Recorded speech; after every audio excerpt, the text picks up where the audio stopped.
சிந்து நதிநீர் விவகாரம் தொடர்பாக ஜல் சக்தி அமைச்சகம் ஆலோசனையில் ஈடுபட்டிருக்கிறது. ஏற்கனவே இந்தியா பாகிஸ்தான் இடையேயான சிந்து நதிநீர் ஒப்பந்தமானது தற்காலிகமாக நிறுத்தி வைக்கப்பட்டிருக்கிற நிலையில் இந்த ஆலோசனை நடைபெற்று வருகிறது. கூடுதல் விவரங்களை செய்தியாளர் ரமேஷ்குமார் வழங்கிட்டு கேட்கலாம். ரமேஷ்குமார் வணக்கம். இந்த ஆலோசனையில் என்னென்ன முடிவுகள்லாம் எடுக்கப்பட இருக்கின்றன, விரிவான விவரங்களை பதிவு பண்ணுங்க.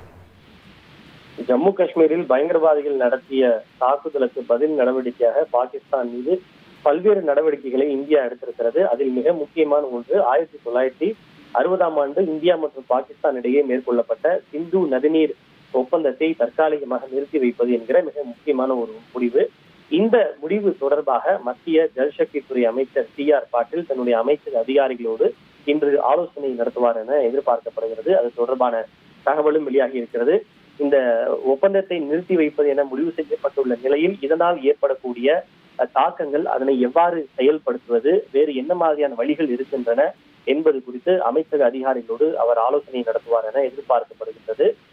ஏனென்றால் பஞ்சாபில் இருக்கக்கூடிய பெரும் அளவிலான மக்கள் தொகை குடிநீர் தேவைக்காகவும் அதே போல பயிர்களுடைய தேவைக்காகவும் இந்த சிந்து நதியை மையமாக கொண்டே இருக்கின்றன.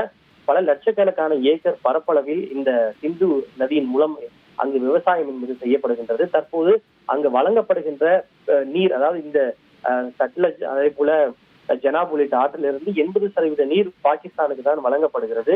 இதனால் பாதிப்பு ஏற்படக்கூடிய பட்சத்தில் அங்கு உணவு பற்றாக்குறை ஏற்படுவதற்கான வாய்ப்புகள் அதிகம் இருக்கின்றன. அதே போல லாகூர், இஸ்லாமாபாத் உள்ளிட்ட பல பகுதிகளில் குடிநீர் பற்றாக்குறை ஏற்படுவதற்கான வாய்ப்புகள் கூட இருக்கின்றன.